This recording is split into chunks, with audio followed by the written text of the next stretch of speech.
Sa loob ng maraming taon, may isang tahimik na problema na unti-unting lumalaki sa ilang bahagi ng Europe.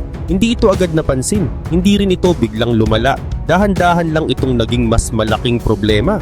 Habang lumilipas ang panahon, mas napansin ng mga tao na may mga debate sa ilang bansa tungkol sa mga komunidad na nahihirapang makisama sa kasalukuyang batas at sistema ng bansa. Ang Italy ay nagpasyang kumilos habang maaga pa. Nagpatupad sila ng mas malinaw at mas mahigpit na mga patakaran. Marami ang sumang-ayon, marami rin ang tumutol. At dito nagsimula ang mas malalim na usapan tungkol sa batas, kalayaan at pagkakaisa ng isang bansa. Pero bago natin ipagpatuloy, ipalike naman ng video na ito. Malaking bagay na ito sa aming mga content creators. Maraming salamat po. May mga bansa sa Europe na parang hinayaan lang lumala ang problema. Tahimik silang nanood habang unti-unting lumalaki ang tensyon sa loob ng kanilang sariling mga lungsod. Pero ang Italy ay hindi naghintay. Habang ang France ay may sunod-sunod na gulo, habang ang Sweden ay nahahati ang ilang komunidad, at habang may mga lugar sa Belgium na hirap pasukin ng pulis, tahimik lang na nag-oobserba ang Italy at pinag-aaralan ang mga nangyayari sa paligid nila. Pagkatapos ng mahabang pagmamasid, nagdesisyon sila. Para sa Italy, malinaw ang punto. Kung nakatira ka sa Italy, dapat sumusunod ka sa batas ng Italy. Walang dalawang set ng rules at walang sariling sistema na pwedeng umiral sa loob ng iisang bansa. Nagpatupad sila ng mas malinaw at mas mahigpit na mga patakaran. Mas binantayan ang pagpasok ng foreign money para sa mga mosque. Mas pinaigting ang laban sa forced marriages. Mas tiniyak na walang komunidad ang pwedeng gumawa ng sariling batas na taliwas sa national law. Hindi nila sinasabi na kalaban ang Islam. Ang sinasabi nila ay delikado kapag may mga grupong hindi nakikihalo sa iba at gumagawa ng sariling sistema na hiwalay sa batas ng bansa. Isipin mo na lang ang isang classroom, isa ang teacher at iisa ang rules. Pero kung may isang grupo ng estudyante na ayaw sumunod at gumagawa ng sarili nilang rules sa sulok ng kwarto, siguradong magkakagulo. Para sa Italy, iyon ang gusto nilang iwasan bago pa lumala. Kapag tiningnan ng Sweden, malinaw kung bakit nagmadali ang Italy. Noong April 2022, umamin ng Prime Minister ng Sweden na si Magdalena Andersson na may malaking problema sila. Ayon kay Magdalena Andersson, masyado nang lumaki ang segregasyon at kahit iisang bansa sila, parang magkakaibang mundo ang mga tao sa loob nito. Sa loob ng 20 taon, tumaas ang bilang ng foreign-born residents sa Sweden. Marami sa kanila ang matagumpay na nakapag-integrate, ngunit sa ilang lugar ay lumitaw ang seryosong issue ng segregation. Nagkaroon ng malawakang kaguluhan kasunod ng Quran burning incident at ayon sa opisyal na ulat, mahigit 100 pulis ang nasugatan. Tumaas ang karahasan. May mga lugar na hindi makapasok ang ambulansya hanggat walang kasamang armadong pulis. Hindi ito nangyari sa isang gabi. Unti-unti itong nabuo sa loob ng maraming taon habang hindi napapansin ang pagkakahiwalay ng mga grupo. Sa France naman mas nakakagulat ang ilang pangyayari. Noong October 2020, isang guro na si Samuel Paty ang nagturo tungkol sa freedom of speech at nagpakita ng cartoons ni Prophet Muhammad bilang bahagi ng discussion. Ilang araw matapos iyon, pinatay siya sa isang kalsada sa Paris ng isang 18-year-old na umano'y naimpluwensyahan online. Nagulat at nagalit ang buong France. Matagal na ring may tensyon sa ilang suburban areas sa paligid ng Paris kung saan may mga lugar na hirap pasukin ng pulis at may mga komunidad na mas sumusunod sa sariling tradisyon kaysa sa batas ng gobyerno. Noong 2011, ipinagbawal ng France ang full-face veil sa public spaces at isa sila sa mga unang Western country na gumawa nito. Pero kahit may batas ay hindi agad naayos ang problema dahil ang mas malalim na issue ay ang paghihiwalay ng mga komunidad. Sa Belgium naman may lugar sa Brussels na tinatawag na Molenbeek na madalas mabanggit sa mga balita tungkol sa mga radikal na grupo. Hindi ito sekreto. Alam ng mga awtoridad ang mga nangyayari roon. May mga balita at investigasyon na nagsabing may dayuhang pondo sa ilang religious institutions at may mga pangangaral na nagdudulot ng pag-aalala. May mga ulat din na nagsasabing may extremist na content online na umaabot sa ilang kabataan sa iba't ibang lugar sa Europe. Pero sa loob ng mahabang panahon, walang matapang na aksyon. Tinawag itong tolerance at diversity. Ngunit kapag may nagtanong o naglabas ng babala, may mga pagkakataong sila ay binabansagang racist o Islamophobe. hanggang sa nagkaroon ng mga seryosong insidente ng karahasan na nag-udyok sa mas maingat na pagtingin sa mga pulisya. Doon lang inamin ng ilan na hindi pwedeng may dalawang magkaibang sistema ng batas sa iisang bansa. Kapag may dalawang patakaran sa iisang lugar, siguradong magkakaroon ng banggaan, at kapag nagbanggaan, hindi maiiwasan ang pinsala. Tahimik na pinanood ng Italy ang lahat ng ito. Pinanood nila ang France, pinanood nila ang Sweden, at pinanood nila ang Belgium. Paulit-ulit ang pattern. Tanggap ng mga tao pero walang malinaw na integration. May kalayaan pero kulang sa responsibilidad. May pagpapasok ng tao pero kulang sa pagtiyak na magiging bahagi sila ng iisang sistema. Kaya tinanong ng mga leader ng Italy ang kanilang sarili kung ano-anong mga senyales ang hindi pinansin ng iba at aling mga babala ang tinawag lang na paranoia o racism bago pa lumala ang sitwasyon. Para sa Italy, hindi ito simpleng usapan ng relihiyon at hindi rin ito basta issue ng immigration. Para sa kanila, nagiging mas seryoso ang problema kapag unti-unting napapalitan ang batas ng bansa ng ibang matitinding paniniwala at kapag may nabubuong mga grupong hiwalay sa lipunan na hindi ganap na konektado sa mga institusyon ng gobyerno. Nakita raw ng Italy ang pattern at sinabi nila na hindi ito mangyayari sa kanilang bansa habang may lakas pa silang kumilos. Hindi lang sila nag-usap at hindi lang sila gumawa ng committee o nag-debate ng maraming taon. Kumilos sila. Noong October 2025, ang partido ni Giorgia Meloni na Brothers of Italy ay nagpasok ng panukalang batas sa parliament. Isa sa pinaka-kontrobersyal na bahagi nito ang nationwide ban sa burqa at niqab sa lahat ng pampublikong lugar. Hindi lang ito limitado sa government buildings or schools, kundi pati sa kalsada, tindahan, opisina, university, public transport, park at cafe. Ang prinsipyo nila ay simple. Kapag nasa public ka ay dapat kita ang mukha mo. Hindi biro ang multa dahil mula 300 hanggang 3,000 euros ang penalty. Kung ikukumpara sa France na may maximum fine na nasa around 150 euros, mas mataas ng halos 20 times ang multa sa Italy para sa paulit-ulit na paglabag. Para sa kanila, hindi lang ito basta batas at hindi rin simpleng paalala. Isa itong malinaw na mensahe na seryoso sila at hindi ito maaaring pag-usapan o baguhin. At ayon sa mga taga-suporta ng batas, simula pa lang ito dahil ang target nila ay hindi lang ang face veil, kundi ang buong sistema na nagpapahintulot sa paghihiwalay ng mga komunidad.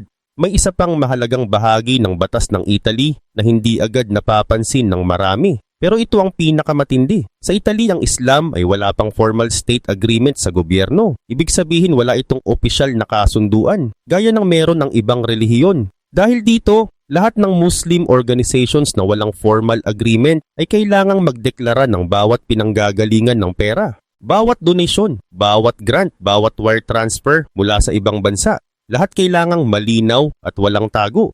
Kung ang pera ay galing sa mga gobyernong itinuturing na banta sa seguridad o pagkakaisa ng Italy, automatiko itong ipinagbabawal. Matagal nang may usapan sa Europe tungkol sa foreign funding. May mga European research at policy report na nagbanggit ng malalaking pondong nanggagaling sa ilang foreign states patungo sa religious institutions sa Europe. Bagay na naging bahagi ng mas malawak na debate tungkol sa transparency at influence. Sa pananaw ng Italy, kapag may dayuhang gobyerno na nagbibigay ng pera sa mga religious institutions sa loob ng bansa, hindi lang iyon tungkol sa pananampalataya. Maaari ring itong maging paraan para magkaroon ng impluwensya sa loob ng lipunan. Kaya ang ginawa ng Italy ay pinutol ang daloy ng pera kung hindi ito malinaw ang pinagmulan at kung may koneksyon ito sa mga paniniwalang taliwas sa kanilang konstitusyon. Pero hindi lang pera ang tinutukan ng batas. Tinamaan din nito ang ilang gawain na matagal nang pinag-uusapan sa ilang komunidad pero bihirang harapin ng direkta ng mga autoridad. Isa rito ang forced marriage, kung saan pinipilit ang isang babae na magpakasal sa lalaking hindi niya pinili.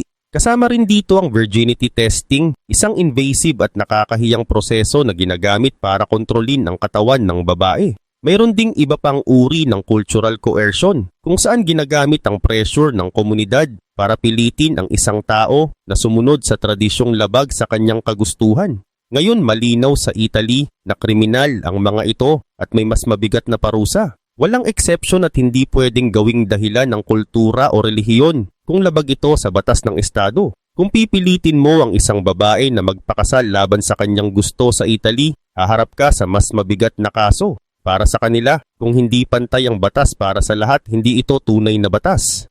Ayon kay Sara Kelani na namumuno sa immigration policy ng Brothers of Italy, sa Italy ay ipinatutupad ang mga batas na nakabase sa isang malinaw na hanay ng values. May mga prinsipyong hindi nila babaguhin para lang mag-adjust sa kahit anong tradisyon na papasok sa bansa. Ganito rin ang sinabi ni Andrea Del Mastro na tumulong bumuo ng batas. Ayon kay Andrea Del Mastro, ang religious freedom ay mahalaga pero dapat itong isagawa ng bukas at may buong paggalang sa konstitusyon at sa mga prinsipyo ng Italian state. Mahalagang linawin na hindi ipinagbabawal ng Italy ang Islam. Hindi nila isinasara ang mga mosque at hindi nila pinipilit ang conversion. Pero ayon sa kanila, may hangganan ang kalayaan at ang hangganang iyon ay ang batas ng Italy at ang kanilang konstitusyon. Pwede kang magdasal ayon sa paniniwala mo. At pwede kang sumamba kung paano mo gusto. Pero kapag nasa public space ka, pare-pareho kayong sakop ng iisang batas. Dito lalong umiinit ang debate sa Europe dahil ayon sa mga sumusuporta sa batas, hindi lang ito tungkol sa damit o sa pagdeklara ng pera, kundi tungkol sa tinatawag nilang political Islamism.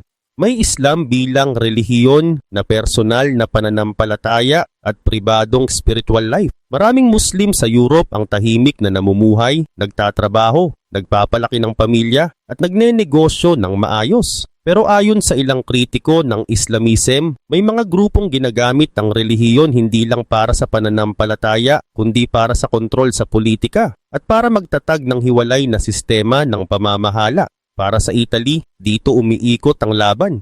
Hindi ito laban sa ordinaryong mananampalataya, kundi laban sa anumang paniniwala na susubok palitan ng batas ng bansa ng sarili nitong mga patakaran. Matagal nang nagsasalita tungkol dito si Prime Minister Giorgia Meloni. Noong 2018 may video siya na muling kumalat online kung saan sinabi niya na may compatibility problem sa pagitan ng isang partikular na interpretasyon ng Islamic culture at ng rights at values ng kanilang civilization. Pansinin ang diin sa certain interpretation dahil hindi niya sinasabing lahat ng Islam ay problema, kundi ang mga interpretasyon na hindi tumatanggap ng equality under the law, na humihiling na ang mga babae ay dapat lubos na nakatakip sa public at nagtuturo na ang pangunahing loyalty mo ay sa global religious identity kaysa sa bansang tinitirhan mo. Ayon sa mga sumusuporta sa batas, hindi lang ito ideyang makikita sa extremist na website. May mga lugar daw sa Europe kung saan ito itinuturo sa ilang mosque at Islamic schools at lalo pang pinapalakas sa pamamagitan ng impluwensya ng komunidad. At paano ito kumakalat ayon sa kanila? Sa pamamagitan ng pera at organisadong network. Sa loob ng maraming taon, may mga mayayamang estado sa Gulf at pati ang Turkey na nagpopondo ng malalaking mosque sa Europe. Kapag sila ang nagpatayo ng mosque, sila rin ang nagbabayad sa imam at nagbibigay ng kurikulum sa mga attached school at cultural center. May mga debate sa ilang bansa tungkol sa mga mensaheng itinuturo sa ilang komunidad, lalo na pagdating sa balanse ng relihiyosong identidad at mga pagpapahalaga ng bansa. May mga diskusyon din sa Europe tungkol sa tanong kung ano ang pangunahing pagkakakilanlan ng isang tao. At kung paano binabalanse ng ilang komunidad ang pagiging bahagi ng kanilang relihiyon at pagiging bahagi ng bansang kanilang tinitirhan. Hindi lang Italy ang nakapansin nito. Noong 2018, kumilos ang Austria sa ilalim ni Chancellor Sebastian Kurz at ipinasara ang 7 mosque at pinaalis ang 12 ng imam na may koneksyon sa foreign funding. Ipinagbawal din nila ang Turkish Islamic Union for Cultural and Social Cooperation o ATIB na may kontrol sa 60 mosques sa Austria at inuugnay sa gobyerno ng Turkey. Ayon kay Sebastian Kurz noon, ang parallel societies at political Islam ay walang lugar sa kanilang bansa. Ngayon tila sumusunod ang Italy sa mas matapang na bersyon ng parehong direksyon.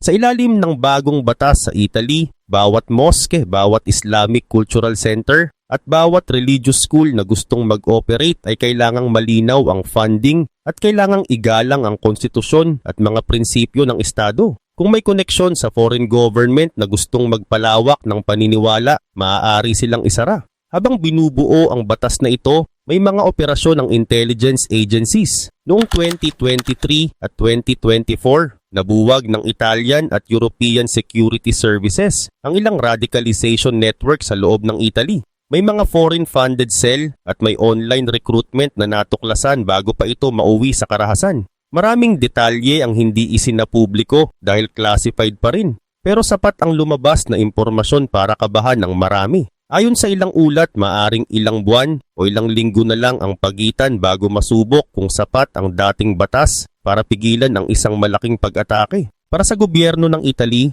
hindi ito haka-haka kundi konkretong banta. Kaya pinalakas nila ang surveillance, monitoring at cooperation ng intelligence agencies sa ilalim ng bagong batas. Para sa kanila, mas mabuti ang kumilos habang may oras pa kaysa maghintay ng trahedya. Pero hindi ito tinanggap ng lahat. Nagkaroon agad ng backlash mula sa ilang opisyal sa European Union at sa Brussels. May mga human rights group na nagsabing discriminatory ang batas. May media outlet na tumawag dito na far-right extremism. May nagsabing Islamophobia at racism. Maging ang Turkey ay muling nagsabi na ito ay pag-atake sa religious freedom. Ang sagot ng Italy ay malinaw at maikli. Our country, our laws, iyon ang malinaw na mensahe ng kanilang pamahalaan. Hindi nagsorry ang gobyerno ni Giorgia Meloni at hindi nila binago ang kanilang posisyon. Ayon sa mga survey sa loob ng bansa, malakas ang suporta ng maraming Italian citizen sa mas mahigpit na patakaran. Dito lalong naging malinaw ang hati ng opinyon sa Europe. Isang panig ang nagsasabing proteksyon ito para sa bansa at sa pagkakaisa nito. May iba namang nagsasabing delikado itong halimbawa na maaaring magdulot ng mas malalim na paghahati. Para sa mga sumusuporta sa batas ng Italy, hindi raw ito galing sa galit at hindi ito dahil may ayaw sila sa isang relihiyon. Para sa kanila, simple lang ang prinsipyo. Kapag nasa public life ka, may mga basic rules na dapat pare-pareho para sa lahat. Kung gusto mong maging bahagi ng society ng Italy, kailangan mong ipakita ang mukha mo sa public sumunod sa batas ng Italy at igalang ang values ng bansa. Para sa kanila, hindi iyon pagiging extreme, kundi karapatan ng bansa na gumawa at magpatupad ng sarili nitong batas. Habang galit ang ilang opisyal sa Brussels at may mga protest sa iba't ibang lugar, may isang kakaibang nangyari. May ibang bansa sa Europe na nagsimulang makinig at mag-obserba. Sa France, matapos ang ilang taon ng riots at terror attacks, nagsimula silang gumalaw papunta sa mas mahigpit na direksyon. Noong 2020, nagpasa ng batas si Emmanuel Macron laban sa tinawag nilang Islamist separatism. Hinigpitan ang homeschooling para maiwasan ang pagbuo ng hiwalay na Islamic education system. Nilimitahan ang foreign funding ng mga mosque. Inutusan ng religious associations na pumirma sa charter na nagsasabing igagalang nila ang Republican values ng France. Ngayon may ilang mambabata sa France na nais pang dagdagan ng mga hakbang na ito, kabilang ang mas mahigpit na pagbabantay sa ilang moske at mas malinaw na mga patakaran para sa integration. Sa Denmark, mas matindi ang ilang hakbang. May tinatawag silang ghetto package na inilunsad noong 2024. Ayon sa mandato ng inquiry, malinaw ang babala na ang ganitong parallel societies ay nakakasira sa rule of law at nagpapahirap sa integration. Sa ilalim ng programang ito, ang mga batang nakatira sa mga lugar na iyon ay kailangang pumasok sa state-approved daycare nang hindi bababa sa 25 hours bawat linggo upang matutunan ng Danish culture at values. Ang mga religious school ay inilagay sa mas mahigpit na pagbabantay ng gobyerno. Sa ilang tinatawag na ghetto area, may mga gusaling pinapayagang gibain para mabawasan ang sobrang pagsisiksikan ng iisang grupo sa isang lugar. Malinaw ang mensahe ng Denmark. Kung nakatira ka rito, magiging bahagi ka ng iisang Danish society. Sa Sweden naman, matapos ang mahabang panahon ng pagtanggi habang lumalala ang karahasan ng mga gang, umamin din sila na may malalim na problema.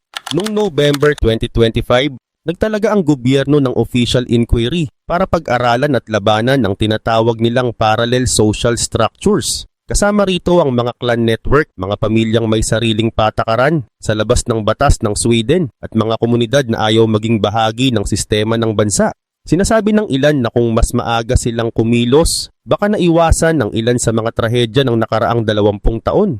Hindi lang ang mga konserbatibong bansa ang gumagalaw. Sa Netherlands, hinigpitan ng citizenship requirements at pinalawak ang burqa ban. Sa Switzerland, nagkaroon ng referendum noong 2021 kung saan 51% ng voters ang sumang-ayon sa nationwide face covering ban. Sa Bulgaria, may mga ipinatupad na restrictions. Sa Spain, patuloy ang debate tungkol sa integration at national identity. Sa buong Europe, unti-unting nababasag ang dating paniniwala na ang lubos na pagtanggap ang pinakamahalagang prinsipyo sa politika. Mas marami ngayon ang nagtatanong kung hanggang saan ang pagtanggap at kailan ito nagiging kahinaan. Sa loob ng maraming taon, parang may isang ideya sa Europe na hindi pwedeng questionin, na wala raw karapatan ng isang bansa na tukuyin kung ano ang sarili nitong karakter, na optional lang ang integration, na ang assimilation ay parang pang-aapi, na ang lubos na pagtanggap ang pinakamahalagang pagpapahalaga. Ngayon unti-unti itong nababasag, may bagong pananaw na umuusbong. Ang integration ay hindi na pwedeng balewalain. Ang pagkakaisa ng bansa ay hindi pwedeng tawaran at ang sovereignty ay may malinaw at totoong kahulugan. Para sa marami, ang Italy ang isa sa mga bansang nagsimulang magsalita ng mas direkta tungkol dito. Ang nangyayari sa Italy ay hindi lang tungkol sa mosque o veil o immigration policy. Mas malaki ang usapan. May karapatan ba ang isang bansa na tukuyin kung sino sila at ano ang core values nila sa public life? Maaari bang humiling ang mga mamamayan ng iisang set ng rules sa public spaces? Ano ang mangyayari kung malaking bahagi ng populasyon ay ayaw sumama sa iisang national project? Hindi lang ito problema ng Europe, maraming Western nation ng ngayon ay unti-unting humaharap sa parehong tanong. Magkaiba ang scale at magkaiba ang history, pero pareho ang core issue. Kaya bang manatiling buo ang isang bansa kung may malalaking grupo na nahihirapang makibagay sa iisang national framework? Ano ang mangyayari kung may mga komunidad na tumatangging sumunod sa common values? Kung may dayuhang gobyerno o organisasyon na nagpopondo ng isang institusyon na mas inuuna ang paniniwala kaysa sa pambansang pagkakakilanlan? Para sa Italy, malinaw ang pagpili nila. Mas mabuti raw ang magbayad ng mas maliit na presyo ngayon, tulad ng backlash at protesta, kaysa magbayad ng mas malaking presyo sa hinaharap, tulad ng karahasan at pagkawatak-watak. Mas mabuting kumilos habang buo pa ang ugnayan ng lipunan kaysa maghintay hanggang tuluyan itong masira at mahirap ng ayusin. Sa kasaysayan, maraming sibilisasyon ang bumagsak hindi lang dahil sa panlabas na kalaban, kundi dahil sa sariling kahinaan. Ayon sa ilang historian, bago pa dumating ang mga mananakop, mahina na sa loob ang imperyo at may matagal ng panloob na paghahati at kahinaan sa mga institusyon. Madalas ding banggitin bilang halimbawa sa kasaysayan ang Weimar Republic upang ipakita kung paano maaaring lumala ang instability kapag malalim ang paghahati ng lipunan. May isang historian na si Arnold Toynbee na nagsabing ang mga sibilisasyon ay madalas hindi pinapatay ng panlabas na kaaway, kundi bumabagsak dahil sa sarili nilang pagkakamali. Ibig sabihin, unti-unti silang humihina dahil sa pagkakahati sa kultura, paniniwala at pananaw, hanggang sa hindi na nila kayang panatilihin ang iisang sistema. Para sa ilang leader sa Europe, ito ang kinatatakutan nila. Tiningnan ng Italy ang kasaysayan at ang nangyari sa mga kapitbahay nila at sinabi nilang hindi nila hihintayin na lumala pa bago kumilos. Sa pananaw nila, ang tanong ay hindi kung may tension ba, kundi kung kikilos ba sila bago ito maging krisis. Maraming tao sa labas ng Europe ang maaring mag-isip na problema lamang ito ng rehiyon na yun.